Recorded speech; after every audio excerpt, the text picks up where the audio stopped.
Here we are in the back end of Squarespace, logged in as an administrator.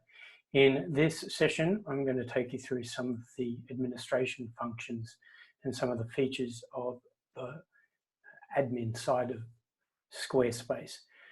So here we are logged in. You can see that the site is loaded here, and that's browsable as you're going through the site. Under Pages is where you add and edit content. And here you can see the different sections of the website are defined by the different icons. So this icon here is a standard page. These items here under News, that's a blogging option, and we're using it for our news. Events is events. So if I click on News, you'll see that all the particular news events appear here, and you can add a new one using the plus symbol.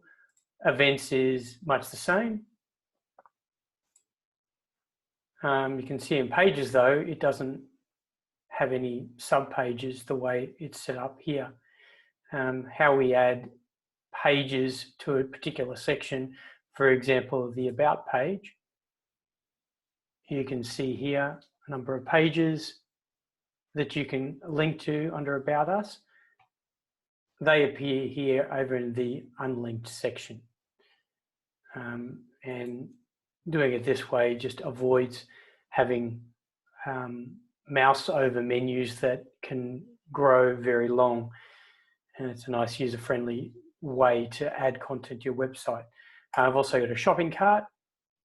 And for instance, you can add items like purchasing swimwear here and put a price to it and connect up to a payment gateway. If we scroll down a little bit further, you can see other areas here that are unlinked. And also on the pages, for instance, if we go to committee, we can, you can see this lock here. We can add a password onto a particular page. So let's check out the committee page on the live site.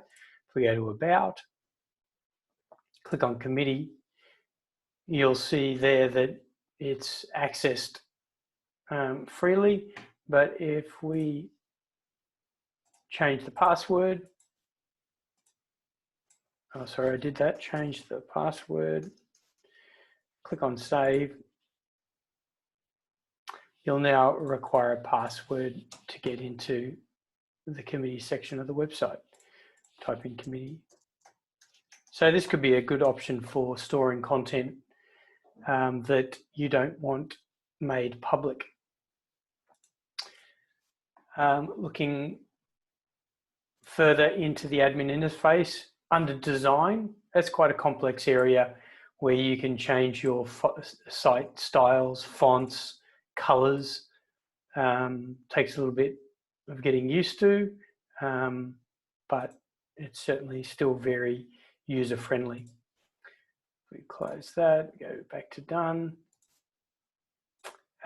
Commerce is where you add in any of the items you have for sale, and that wouldn't be limited to just physical products. You could sell tickets to an event there as well. There's a whole bunch of options under Marketing to improve the search engine optimization of your site, and also there's an option for using email campaigns.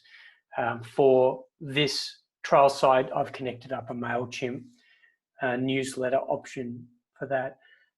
Scroll down a little bit further, scheduling. This could be a handy tool.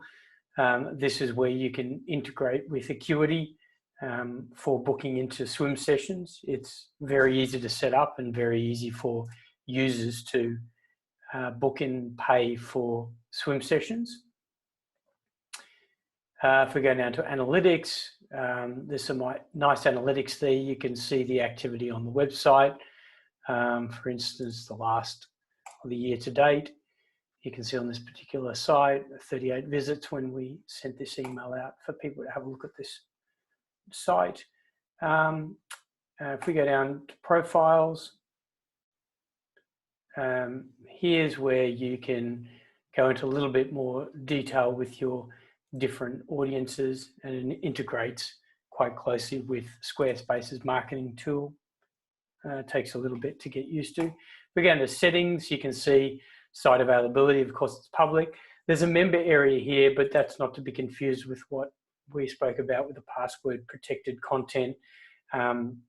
This is more for people to gain access to certain areas of the website under a subscription basis to access specialized content.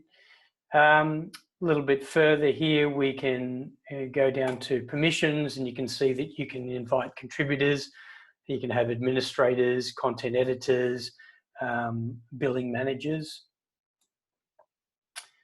If we go a little bit further, billing an account, you can see that you have the option here. We're on a business plan, billed monthly at $35 a month, but you can easily change plans and perhaps go to a more cheaper option to pay annually.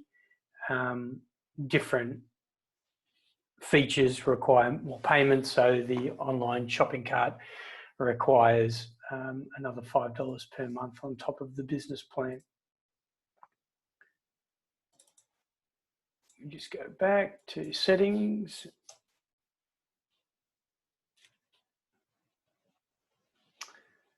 And there's a way to connect to Google Workspace.